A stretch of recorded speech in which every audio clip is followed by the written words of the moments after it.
سمع الله لمن حمده الله أكبر الله أكبر الله أكبر.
Organismos defensores de los derechos humanos estiman que en los últimos 20 años han muerto asesinados más de 70.000 guatemaltecos por grupos militares y fuerzas de seguridad de los distintos gobiernos militares de Guatemala. Se nos dice que nosotros tenemos que estar separados porque esa gente tiene mal olor, esa gente es fea, pues hasta se nos desprecia de una forma así tan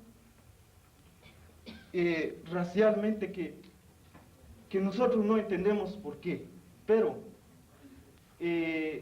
poniéndose a pensar es fácil de comprender porque el poder ha venido en manos del ejército y por eso mismo el ejército eso lo utiliza para que nosotros estemos siempre sumidos y que no podemos desarrollarnos, porque hay un dicho en Guatemala que el cuidado con aquella gente del monte, porque si este se despierta, nos va a hacer de menos. Rigoberta Menchú, una india quiché de 24 años que hace apenas 3 aprendió el castellano, es un testigo de excepción, pues su padre, Vicente Menchú, se convirtió en héroe nacional cuando ocupó la embajada española para difundir internacionalmente los sufrimientos de su pueblo. Mi padre fue quemado vivo en la embajada de España el 31 de enero del año 80. Precisamente porque mi padre había oído de su hijo quemado vivo, había visto tanta criminalidad en el país y es el momento en que se nos cerraron todos los espacios para expresiones libres en el país y así es como tomamos la Embajada de España. La Embajada de España fue rodeado por los policías de Lucas García y echaron bombas desde lejos, según los testimonios que hay de periodistas que se encontraban en el momento. Fueron lanzadas las bombas por las policías y los campesinos se metieron en un cuarto. El embajador español tuvo que intervenir ante las autoridades y dijeron que ya no se podía hacer nada y así es como fueron quemados vivos. Nosotros solo pudimos sacar los cadáveres de ellos quemados con un grado de quemaduras muy profundo. ¿Cuál es la situación de los refugiados guatemaltecos? Realmente son situaciones en las que creo que no se puede narrar en un libro ni en un cuaderno, ya que miles y miles de niños están muriéndose de hambre, de desnutrición en los campamentos. Hemos tenido testimonios de muchas gentes que han viajado con los refugiados en la que realmente viven en condiciones terribles. Pero yo diría que es mucho más terrible la situación de los refugiados internos que los refugiados externos. Tu madre fue violada y torturada por miembros del ejército guatemalteco, ¿no? Sí, mi madre estuvo cerca de 12 días en torturas, en la que realmente sufrió crueles condiciones. Fue violada no solo una vez, sino muchas veces por distintos oficiales del ejército y mi madre no tuvo tumba. Mi madre fue comida por animales.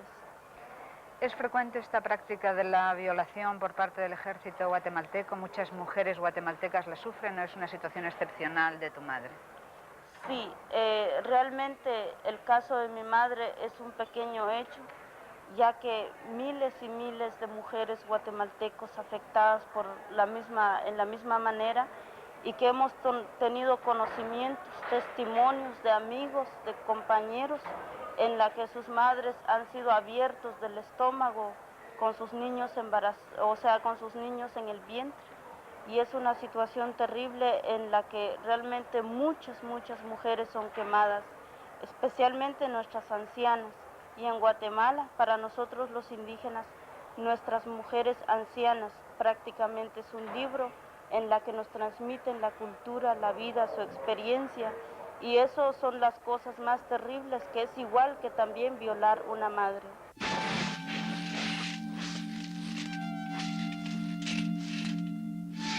Se calcula que unos 200.000 campesinos del Quiché y Chimaltenango han cruzado la frontera entre Guatemala y México para refugiarse en este último país.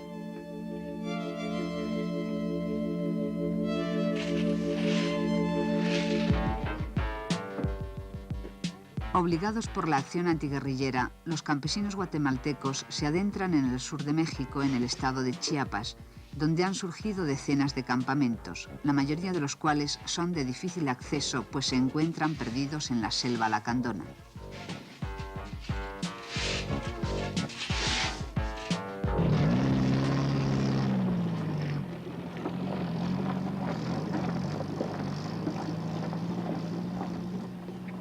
Llevar alimentos a los refugiados hasta estas zonas implica ya una gran dificultad, pues a veces no es posible tan siquiera llegar en coche y los refugiados se pasan días y días sin recibir ningún suministro.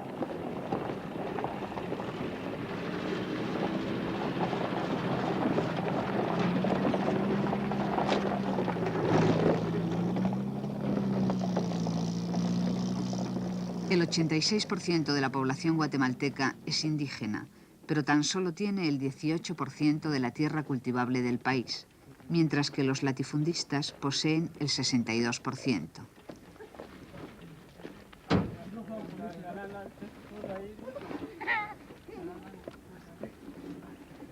Esta injusta distribución de la tierra provoca la existencia de una gran mayoría de población campesina sin tierra.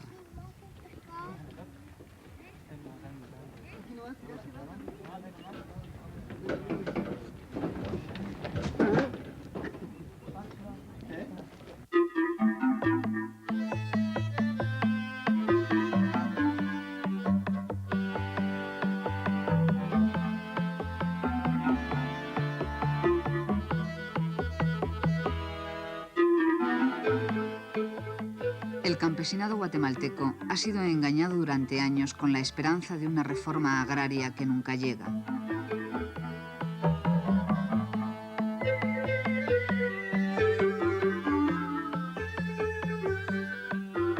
Cuando los programas gubernamentales decidieron colonizar la zona selvática del Petén, la población indígena fue utilizada para descombrar las tierras. Una vez que las dejaron listas para ser cultivadas, los campesinos fueron despojados nuevamente de ellas. En 1981 empezó el éxodo de campesinos guatemaltecos hacia el sur de México, concretamente hacia el estado de Chiapas. Hoy todavía continúa este éxodo y las condiciones de salud cada vez son peores, porque durante los últimos meses han pasado hambre. Muchos de ellos además han tenido que estar escondidos, bien sea en las montañas, en el bosque o en la selva, para evitar que las tropas gubernamentales guatemaltecas les asesinen. Casi todos estos campesinos que ustedes ven han tenido que hacer un largo recorrido hasta llegar a la frontera mexicana. La mayoría de las mujeres, de los niños, llegan heridos o mutilados. Rara es la familia que no ha dejado a alguien en el camino, un compañero de viaje o un familiar que ha tenido que ser enterrado a lo largo de este triste y doloroso camino. Todos estos campesinos guatemaltecos que ustedes ven, mujeres, niños, ancianos, hombres, todos ellos, sin excepción, han llegado hasta aquí marcados por el espanto. En nombre de Dios, la democracia y la temida amenaza comunista, los distintos gobiernos de Guatemala han cometido actos de barbarie contra un campesinado al que culpan de proteger a la guerrilla. Con este pretexto han sido incendiados cientos de poblados en Guatemala y masacrados salvajemente miles de seres humanos. Raro es el campesino que no tiene alguna historia patética que contar. ¿Qué pasó en la aldea de Yalambojosh? Es que nos espantaron allí porque los soldados nos mataron, pues. ¿Mataron a todas las personas del pueblo? No, es que nomás mató como unos 28 muertos ahí. ¿Usted estaba allí en el pueblo? Sí, pues está lleno como cuando lo mataron. ¿Es cierto que mataron a las mujeres embarazadas? Sí, es cierto, pues. Cuando el ejército llega a las aldeas, los pobladores son torturados y algunos asesinados públicamente para obligarles a que señalen los lugares donde, según los soldados, se esconde la guerrilla. Aproximadamente el 30% de la población de las aldeas ha tenido que refugiarse en México o esconderse en la selva.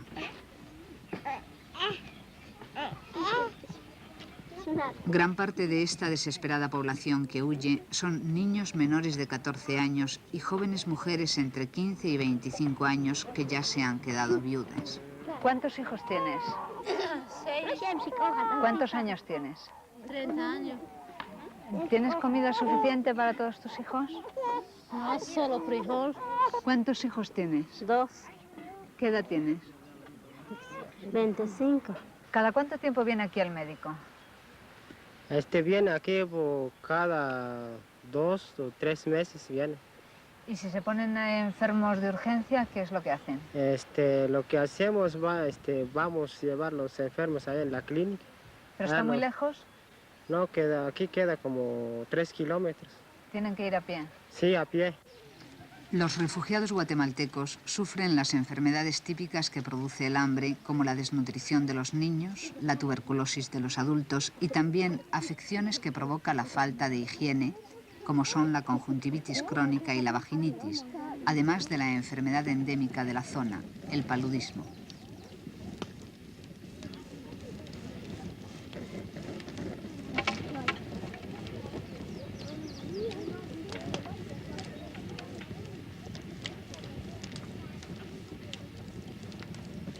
Frente a todas estas calamidades, las mujeres indígenas se las ingenian para poder lavar a sus hijos, improvisando con un mínimo de elementos un baño tipo sauna.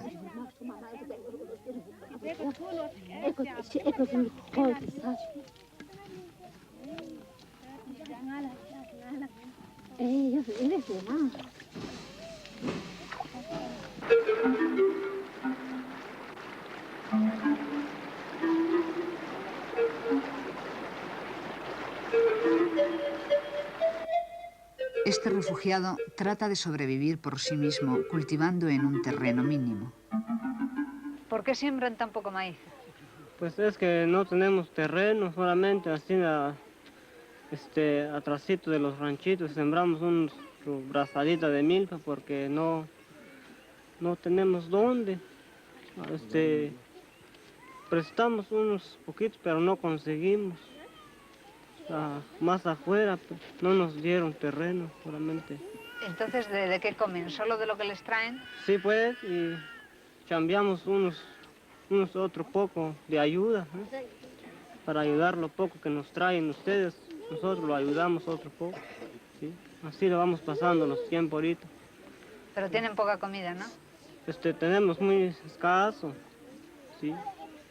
Los que tienen muy poca familia, pues les alcanza lo poquito que viene. Los que tienen mucha familia, pues no les dura. Solamente los niños están sufriendo necesidad. ¿Pasan hambre? Sí, pues, pasan hambre.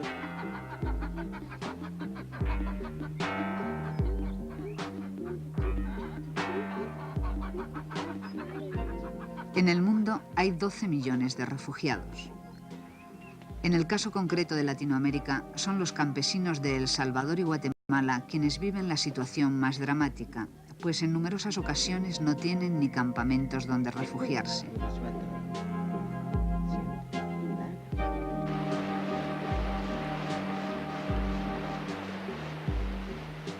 En los últimos años y tras las llamadas operaciones de limpieza que realiza el ejército guatemalteco para aislar a la guerrilla, casi el 50% de la población del altiplano deambula por barrancos, montañas y bosques.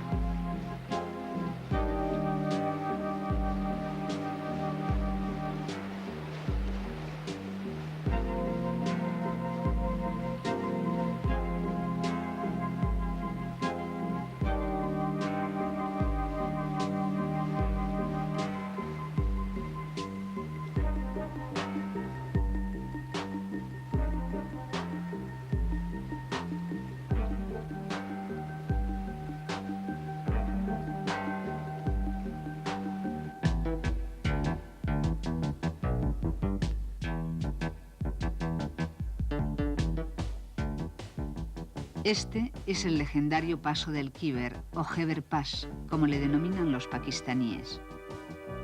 Por aquí pasaron las tropas de Alejandro Magno y Gengis Khan, pues durante siglos fue la única vía de acceso al Asia Central.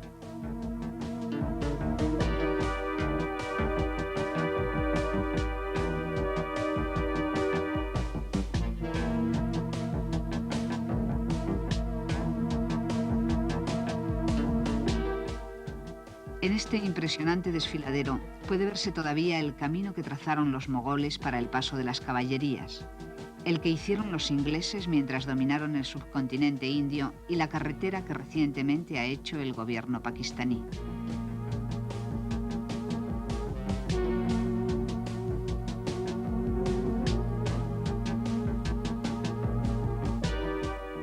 El paso es fundamentalmente legendario porque en él vive la indómita tribu de los patanes, quienes reciben a los visitantes con esta significativa frase: «Bienvenido a los rifles del Khyber».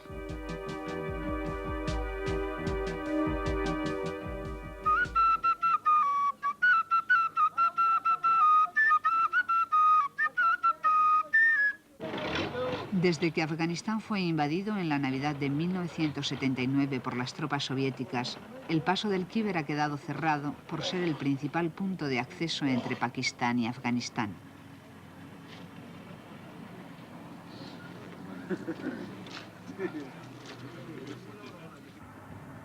No son las tropas pakistaníes quienes controlan esta zona, sino la propia tribu de los patanes, quienes dominan este territorio y gozan de una especial autonomía frente al gobierno central de Pakistán.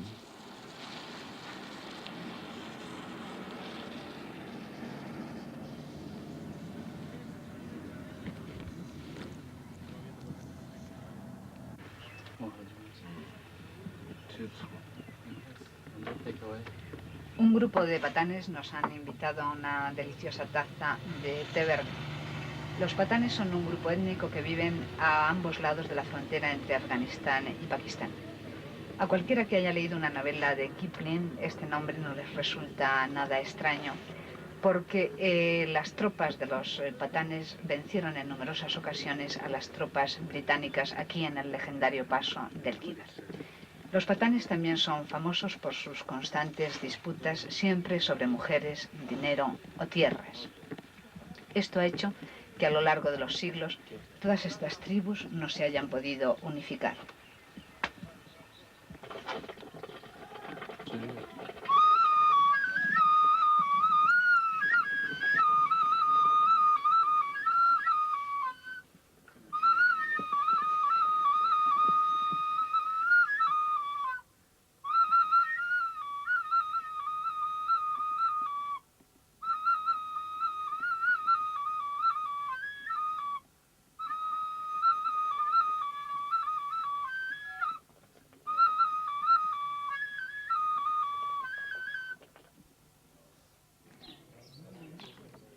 Los patanes no abandonan sus viejos rifles ni a la hora de tomar el té.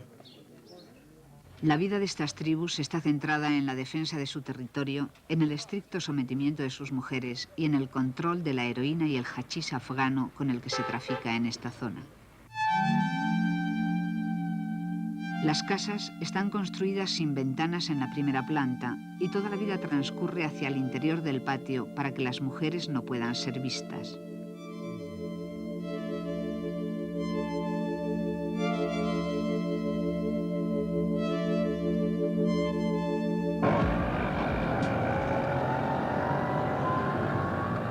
En las aldeas son los propios patanes quienes van al mercado con tal de que sus mujeres no salgan de casa. Y en ciudades como Peshawar, si las mujeres salen, tienen que ir rigurosamente cubiertas por la burka, o túnica que las convierte en perfectos seres invisibles. El velo no solo representa la subordinación de la mujer con respecto al hombre, sino también los conceptos de pudor femenino y honor familiar. En las localidades donde se conservan con arraigo las costumbres tradicionales, las mujeres salen en grupo para hacerse compañía y no andar solas en ningún momento por la calle. Los patanes tienen un código de honor denominado pashto, entre cuyas normas de conducta destaca el derecho a la venganza que insiste en la obligación de tomar represalias de cualquier clase de ofensas. Si una mujer patán huye con un hombre que no es patán y es capturada, puede llegar a ser ejecutada por su propio padre o cualquiera de los hombres de su tribu.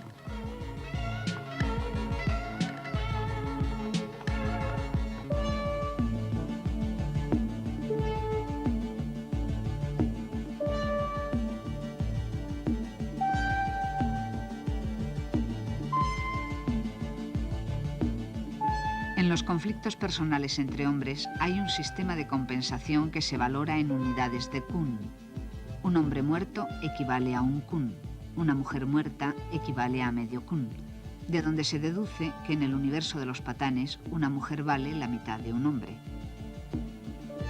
Los patanes son musulmanes pertenecientes a la secta sunita.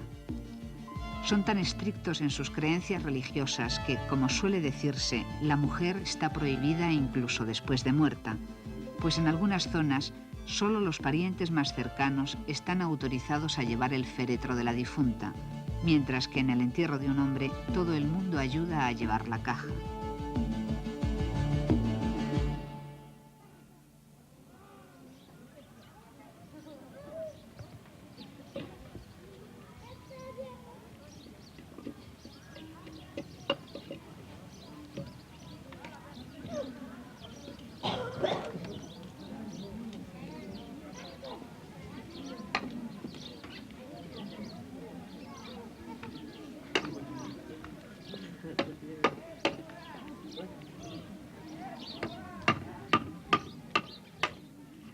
Ver a la mujer de un patán es tarea poco menos que imposible.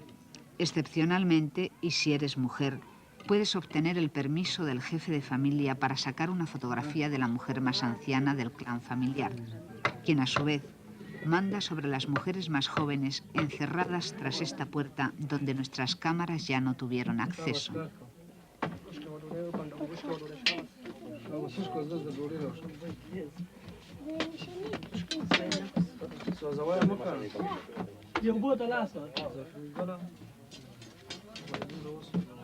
Este anciano patán que nos explica lo que significa ser jefe de familia es la más pura expresión del patriarcado.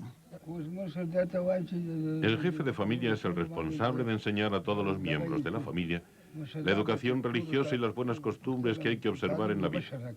El jefe de familia manda sobre todo. Nadie puede irse fuera de la casa hacia otro lugar sin mi permiso. Los hombres jóvenes van a trabajar fuera y todo el dinero que hacen lo entregan al jefe de familia, que es el responsable de repartir el dinero ganado por los demás. En cuanto a las mujeres, la mujer del jefe de familia manda sobre todas las mujeres, en el mismo sentido que yo lo hago sobre los hombres. Cada hijo controla su propia familia, pero yo tengo poder sobre todo el mundo.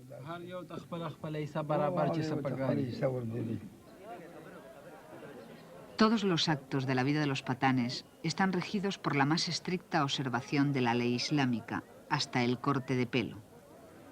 Cuando llega el verano, los patanes se rasuran la cabeza no solo para combatir el extremo calor, sino para evitar los parásitos.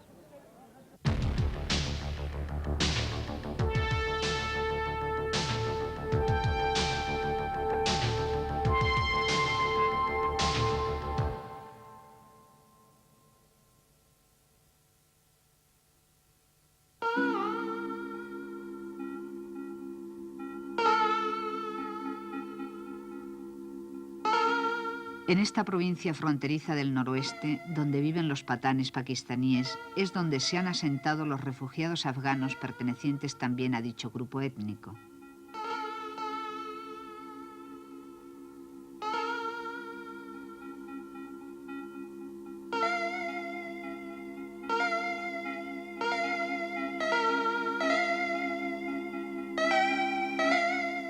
Los patanes afganos han atravesado la frontera y viven en la actualidad en más de 400 campos de refugiados a lo largo de 2.000 kilómetros de frontera entre Pakistán y Afganistán. En los últimos 4 años, Pakistán se ha convertido en la tierra de asilo del mayor contingente de refugiados que nunca ha habido en el mundo. 3 millones de afganos tratan de sobrevivir en los campamentos que se han creado a lo largo de la frontera entre ambos países. Los afganos pueden salir y entrar de estos campamentos, no hay alambradas que los rodeen, es decir, gozan de una cierta libertad. En estos momentos estamos oyendo el ruido de un avión Phantom norteamericano que constantemente atraviesan el cielo pakistaní. Como íbamos diciendo, pueden entrar y salir de los campamentos, tienen la libertad de trabajar, si es que pueden, en un país en el que hay un 40% de desempleo, y han sido realmente bien acogidos por este país. No obstante, el gobierno pakistaní insiste en que esta es una situación transitoria y que más tarde o más temprano los afganos deben regresar a su patria. No será tan fácil que muchos de ellos vuelvan a su tierra de origen, porque Afganistán es uno de los países más pobres del mundo. Y aunque las condiciones de vida de estos refugiados son realmente dramáticas, muchos de ellos aseguran que todavía vivían peor en su propio país.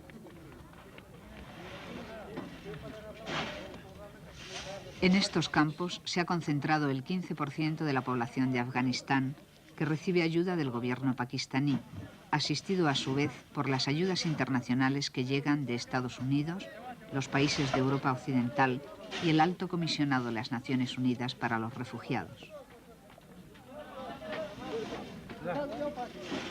Cada familia recibe una tienda de campaña que vale unas 30.000 pesetas, una manta por cabeza y un subsidio de unas 2.000 pesetas al mes por persona, además de una básica dieta alimenticia consistente en raciones de trigo, aceite, leche en polvo, azúcar y té.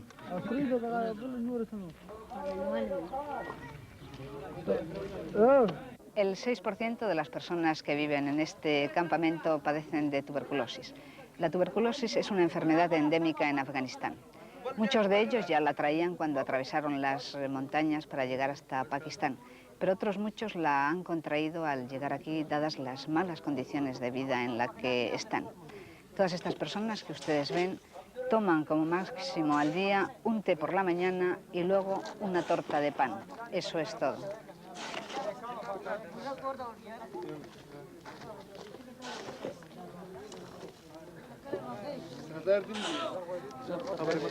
El 95% de los refugiados afganos son analfabetos. La mayoría de ellos, como todos los refugiados del mundo, viven obsesionados por la obtención de documentos y papeles que les permitan estar de una manera legal en el país que les ha dado acogida.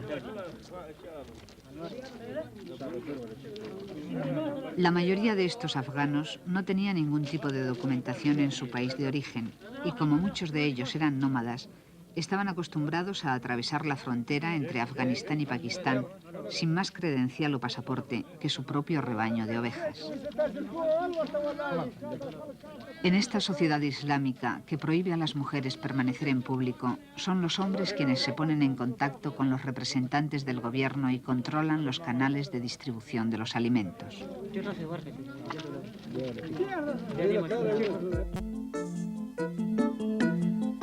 Para evitar que las mujeres sin hombre se murieran de hambre, el gobierno pakistaní decidió agrupar a todas las viudas en un campo específico para ellas, a cuya entrada las mujeres recogen cada mes la ración de víveres que les proporcionan. Las viudas no pueden salir de este campo y si necesitan algo para completar la alimentación, tienen que enviar a los niños varones o a las mujeres de muy avanzada edad a los campamentos más próximos.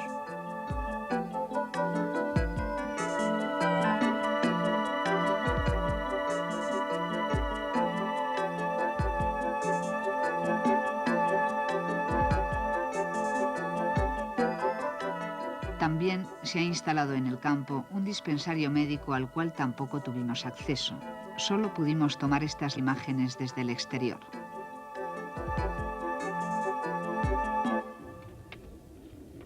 Sí pudimos filmar a las niñas mientras recibían clases, pues hasta los 10 o 12 años, es decir, hasta que empieza el periodo de la reproducción, las niñas están en libertad. No obstante, puede observarse como el chador o velo es de uso obligatorio.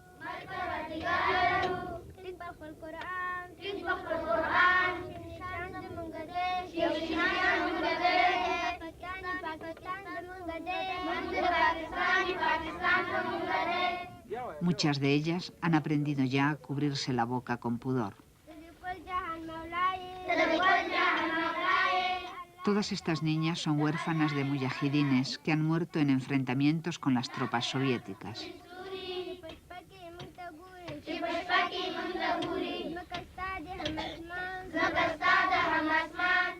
Algunas salieron tan pequeñas de Afganistán que apenas recuerdan nada de su país.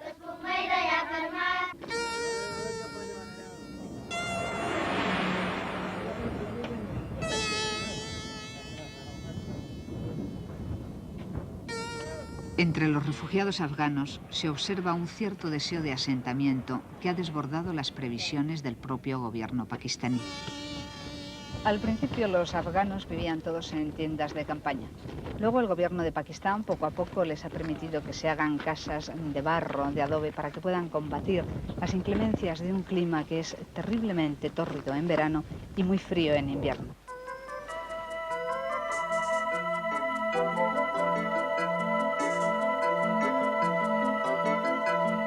Con la fabricación de estas casas de barro, muchos campos se han convertido en auténticos poblados, como es el campo de Barakai, donde han surgido formas de vida que se parecen más a las de un pueblo en construcción que a las de un campamento de refugiados.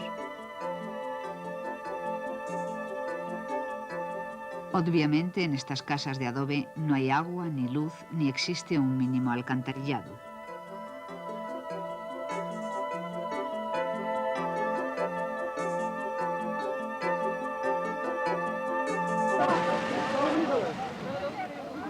No obstante, este campo de Barakai tiene ya una fuente que abastece de agua a cerca de 80.000 refugiados, mientras que a la mayoría de los campos el agua es llevada en camiones cisterna.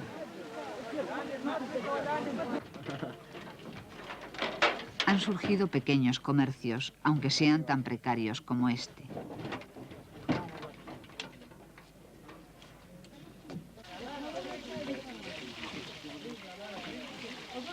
La comida no depende ya exclusivamente de la distribución de alimentos provenientes de las ayudas internacionales.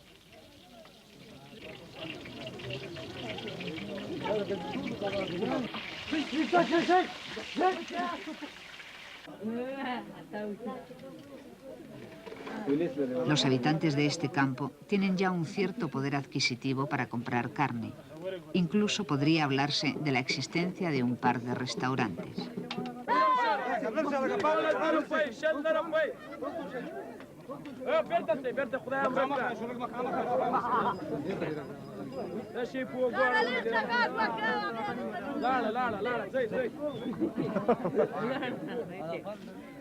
También en el mercado se venden frutas y verduras, lo que es un auténtico lujo en un campamento de refugiados.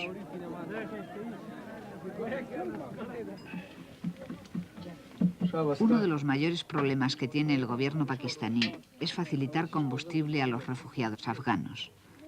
En la mayoría de los casos les ofrecen aceite de queroseno, pero muchos de ellos no saben tan siquiera cómo utilizarlo y no pueden prepararse el pan, alimento básico en la dieta de los refugiados. A los refugiados se les proporciona un vestido al año por persona consistente en 8 metros de tela para los hombres, 13 metros para las mujeres y 4 para los niños. De igual manera se les proporciona distintos utensilios domésticos y aceite queroseno para preparar la comida y para la calefacción.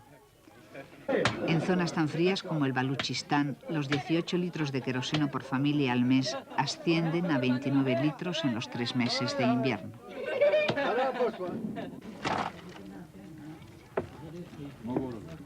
A su llegada, la mayoría de los refugiados afganos se dedicaron a cortar los árboles para obtener leña, con lo que en los 4 años que llevan en Pakistán han creado un grave problema de desertización en esta zona fronteriza.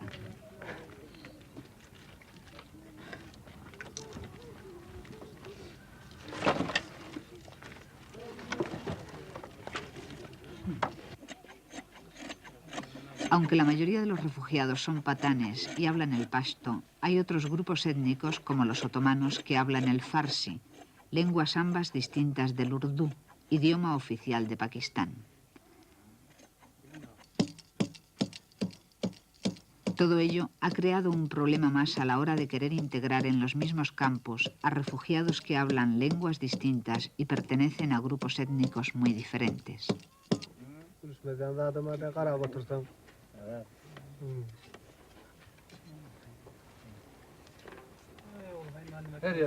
Los otomanos se han caracterizado por su capacidad de trabajo. Son especialmente hábiles en la fabricación artesanal de alfombras de una extraordinaria calidad. La Cruz Roja Internacional ha habilitado un hospital que, a pesar de estar en muy precarias condiciones y de no ofrecer grandes adelantos técnicos, es, sin embargo, uno de los pocos que atienden a los cientos de afganos que todos los días cruzan clandestinamente la frontera por los 108 pasos existentes entre las montañas.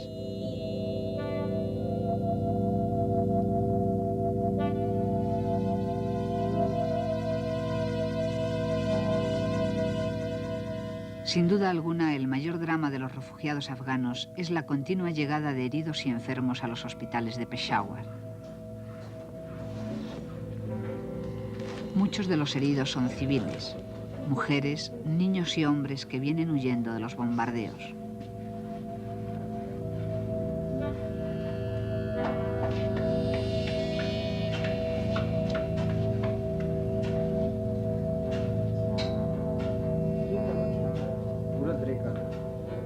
Otros muchos son mujahidines, guerrilleros que llegan malheridos en los enfrentamientos habidos con las tropas soviéticas.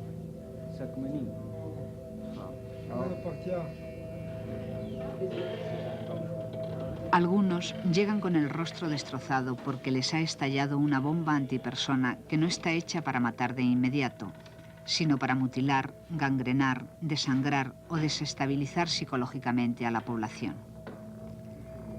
Al principio, las autoridades pakistaníes no ofrecieron facilidades a la Cruz Roja, pues no querían que se pensase internacionalmente que estaban prestando apoyo en suelo pakistaní a los guerrilleros afganos. Como muchos de ellos llegaban hasta el hospital con las ametralladoras y fusiles entre las manos, tuvieron que poner un cartel a la entrada prohibiendo a los heridos que transportasen armas. Doctor, ¿qué le ha pasado a este muchacho? Es un muchacho herido por varias balas, llevando comida a los mujahideen. ¿Y en qué estado se encuentra? ¿En qué estado se encuentra? Se encuentra bien. Se encuentra bien. Faltará unos meses para como digerir las heridas. Para curarse. Para curarse. Es posible que va a perder la mano.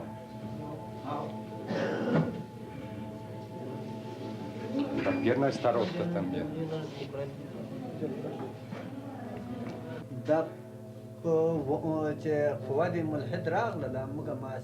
Este hombre ha perdido todos los dedos de la mano. Nos cuenta que estuvo varios días cercado por las tropas rusas. El frío era tan intenso en las montañas que se le congelaron las manos.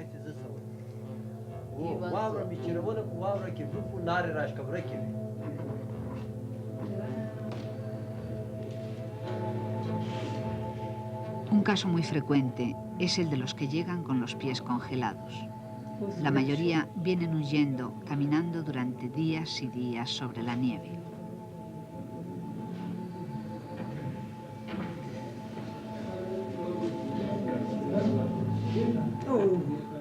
Finalmente, cuando llegan a territorio pakistaní, ya llevan las extremidades congeladas y es necesario amputarles un pie, a veces dos, y en ocasiones las piernas completas.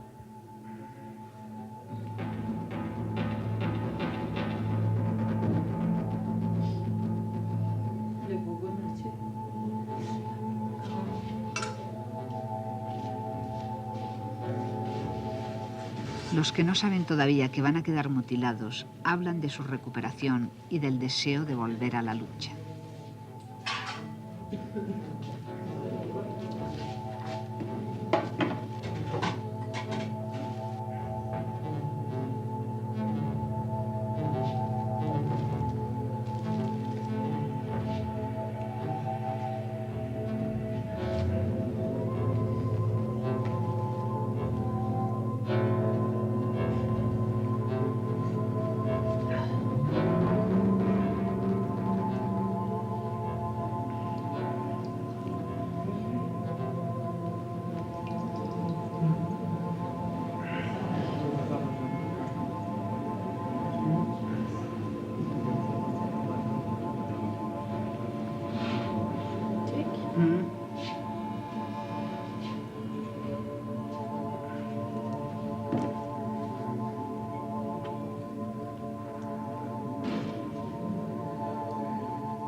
Además de la Cruz Roja Internacional, que funciona en la ciudad fronteriza de Peshawar, actúan en esta zona del mundo otros grupos humanitarios como Ayuda Médica Internacional y Médicos Sin Fronteras, asociaciones que agrupan a médicos franceses principalmente y de otras nacionalidades que en muchas ocasiones han atravesado clandestinamente la frontera para atender a los heridos en los poblados de Afganistán.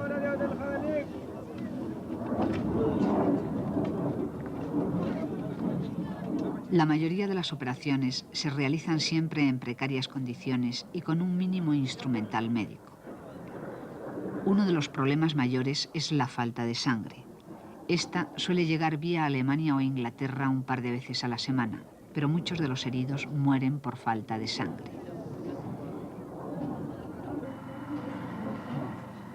A nosotros mismos, durante la realización de este documental, nos fue solicitada urgentemente sangre, pues entraron varios heridos muy graves al mismo tiempo.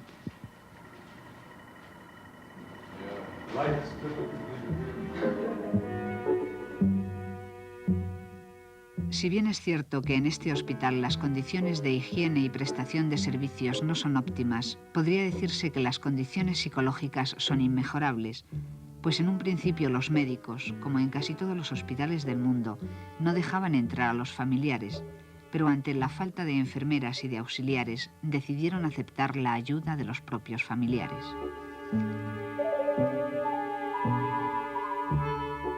Al anochecer, junto a la cama del enfermo, pueden verse los jergones en los que se tumba la madre o el padre. Algunos han puesto incluso la tienda de refugiados en el patio mismo del hospital para estar cerca de sus seres queridos.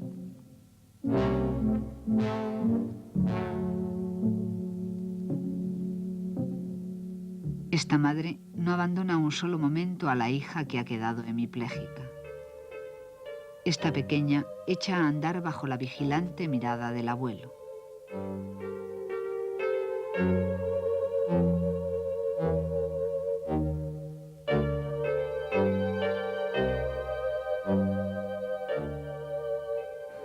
Con los pocos medios de los que disponen estos médicos, han conseguido casos extraordinarios de rehabilitación.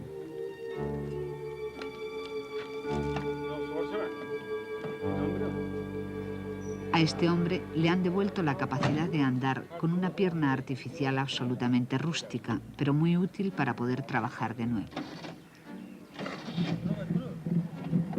Bye bye.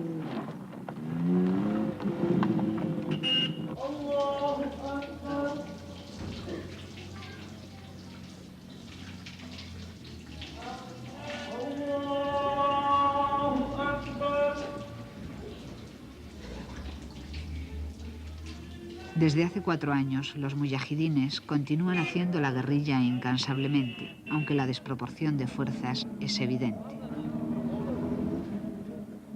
Los 2 países que prestan apoyo armamentístico a la guerrilla afgana son China y Arabia Saudita.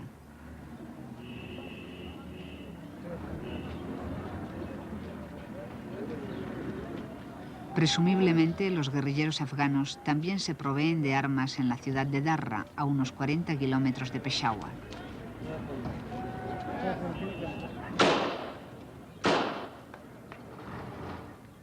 La zona urbana de Darra reúne la mayor concentración de tiendas de armas en todo el mundo.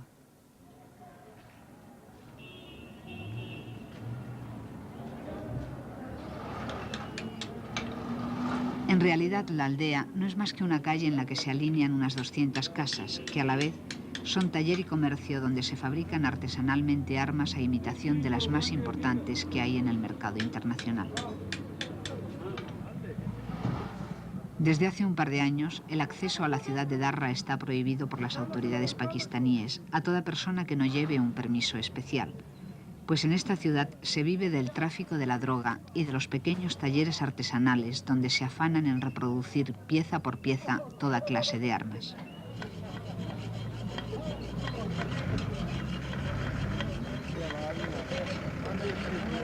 La herramienta más sofisticada que se encuentra en los talleres de Darra es un torno eléctrico.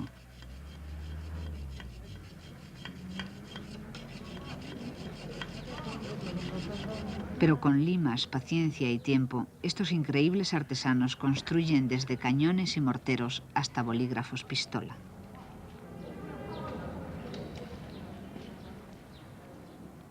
En la ciudad pakistaní de Darra, los patanes se fabrican sus propias armas y también las balas. Son armas naturalmente a imitación de las extranjeras. Desde las más elementales, como puede ser este bolígrafo, se abre, se mete la bala aquí. Luego hay que quitarle la cabeza, lo que se supone que es la punta del bolígrafo. Se tira del percutor y se dispara. Esta también es una imitación bastante sorprendente. Esto, como ustedes pueden ver, es un bastón. Se abre, se pone la bala y actúa como un fusil. Este otro fusil todavía no ha sido terminado. Como ven ustedes, no está pulido todavía. Con estas piezas es con las que imprimen los nombres que naturalmente reproducen los nombres de las armas extranjeras. Aquí tenemos nada menos que la Star española, la conocida pistola española. Se puede leer perfectamente Star, Echeverría, Eibar, España. Otro fusil muy conocido, el Mauser alemán. Y en fin, las armas más sofisticadas que ustedes pueden imaginarse. Estos fusiles ametralladores tipo ruso y estos otros fusiles americanos. Todo tipo de armas, todo tipo de balas, hechas por ellos mismos. Durante siglos, el pueblo afgano se ha significado por su lucha encarnizada contra los invasores. Ellos mismos confiesan que la aversión profunda hacia los rusos procede fundamentalmente de que se trata de hombres sin Dios. Allahu Akbar.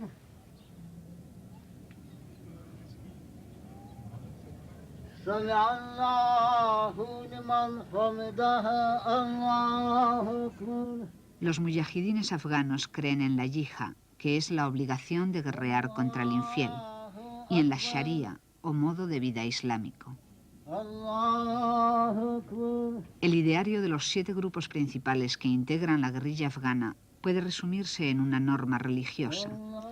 El profeta es nuestro líder, el Santo Corán es nuestra ley y dar satisfacción a Alá es nuestra meta. Al grito de Allahu Akbar, Dios es grande, los guerrilleros afganos no solo están dispuestos a luchar indefinidamente por su país, sino que fundamentalmente están dispuestos a morir por Alá.